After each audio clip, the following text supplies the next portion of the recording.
kniha Istropolis dom odborov vyšla vo vydavateľstve Čierne diery. Napísala ju Henrieta Moravčíková a Peter Salaj. A dalo by sa povedať, že je to taký odborno-akademický aktivistický počin, ktorý vznikol pri príležitosti búrania domu Istropolis. Určite bola špecifická tou témou, tým, že to vlastne bola vec, ktorú sme chceli vydať nie pretože nás tlačilo nejaký vydavateľský plán, ale pretože nás vlastne tlačil termín búrania a chceli sme vlastne stihnúť tú knihu vydať ešte predtým, ako sa vlastne úplne zrovná tá stavba so zemou. Knižný dizajn je taká zvláštna disciplína, že málo kto možno vie, že čo všetko obnáša. A vlastne to spektrum, čo si tam vlastne autor ako grafický dizajner môže dovoliť, je veľmi veľké. Ja si vyberám spolupráce, kde mám dovolené čo najviac. Som sa rozhodla študovať, tak som pôvodne chcela študovať architektúru, potom som sa trochu asi zlákla a začala som študovať ten grafický dizajn. A tá architektúra sa k mne tak vrátila akoby z tej druhej strany. Samozrejme, že to podľa mňa celá ten príbeh toho domu je vlastne veľmi príznačný akoby tomu, ako u nás funguje vlastne postoj ku kultúre, akoby nejakej minulosti našej, nech bola akákoľvek, ale proste bolo to súčasť toho, čo nás nejakým spôsobom formovalo.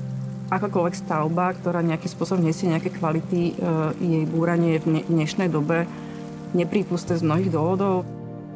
Pokiaľ budeme vždycky vlastne iba ničiť a stavať na novo, tak sa vlastne nič akoby nedozvieme.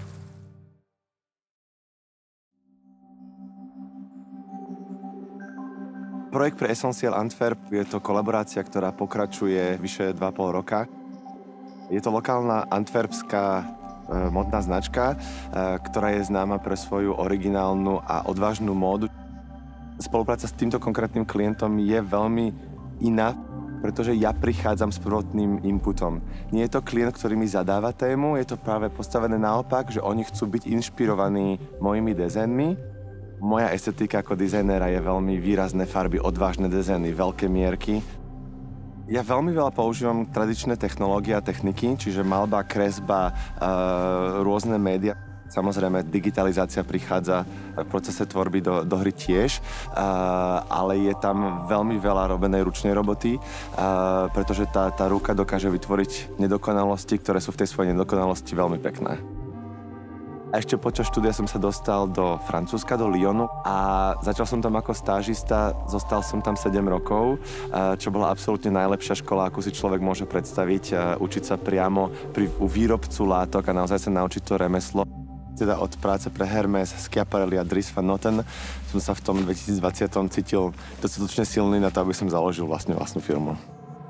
Pre mňa je veľmi príjemný pocit mať naozaj v tom portfóliu tých klientov obrovské spektrum od študenta cez lokálneho dizajnera, cez etablovanú značku až po svetových dizajnerov a vlastne každá tá spolupráca je nejakým spôsobom zaujímavá a obohacujúca.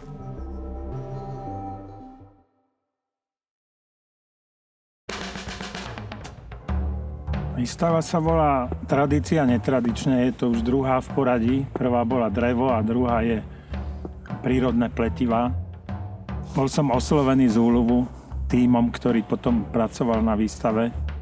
Tak veľa mojich známych sa čudovalo, že robím košikárskú výstavu, som v živote nič neuplietol.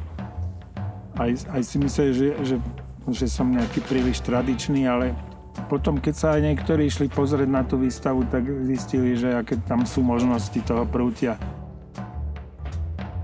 Nejak sa mi v hlave rodila koncepcia celej tej výstavy a som si povedal, čo tam všetko chcem mať, až od tých tradičných košíkov, košikárskych predmetov až po tie také, by som povedal, industriálne veci z 19. storočia, keď vlastne sme zaznamenali počiatky priemyselnej výroby.